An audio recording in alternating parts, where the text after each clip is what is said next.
Hey everybody, Michael Matt on top of the colonnade right now. So everybody's breathlessly waiting for the first vote of the day, or the results of the first two votes actually.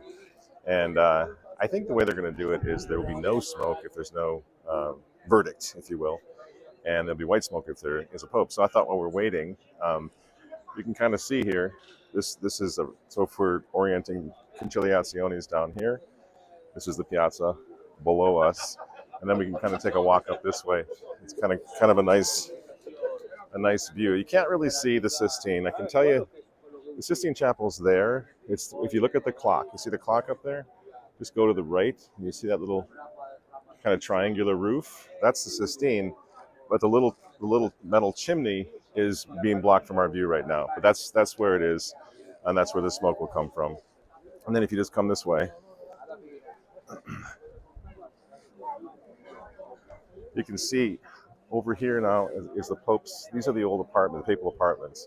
So the second window from the right on the very top, that was the one that we talk about before they moved to Santa Marta, which is over here. Um, that was where the Pope's little light was always on when he was home. And I always thought that was a very comforting thing. Here's something you can sort of see down here. This is the Paul VI audience hall. It's a monstrosity. People call it the snake or the serpent. That's the outside of the Paul VI. So for those of you who've not been, the Vatican Gardens that are on the other side of St. Peter's here. Can't see that from here, but that's where they are. This is a fun thing to see when you realize how huge that dome is, and we're very close to it. But when you get close, everything changes as you walk around St. Peter's. The visual changes dramatically. It's a beautiful kind of a mystery of architecture to me. How it's kind of everywhere, but it's all of a sudden it's huge at one point, and the next second it seems smaller for some reason. It's kind of a beautiful thing, or an interesting thing. And of course, members of the press are all up here waiting like everybody else is.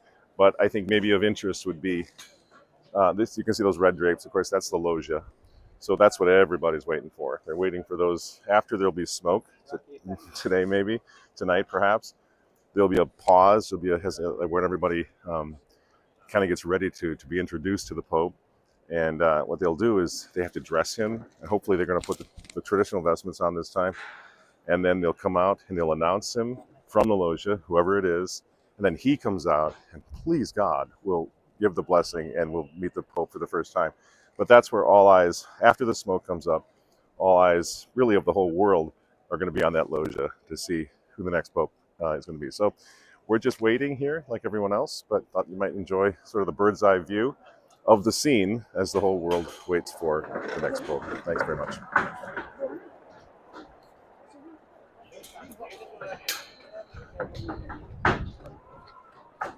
I think it's black. Is it still rolling? Yeah. Okay, so it's hard to tell from here, but it looks like it's black smoke. So yeah, it's black. It's black. You see it coming around the facade, black smoke. So now we have to, timing was perfect, by the way. Now we have to wait until tonight. So we'll check back in at 7 o'clock, if not before, but at 7 o'clock we will check back in and see if then maybe it's smoke. God bless you all. Keep praying.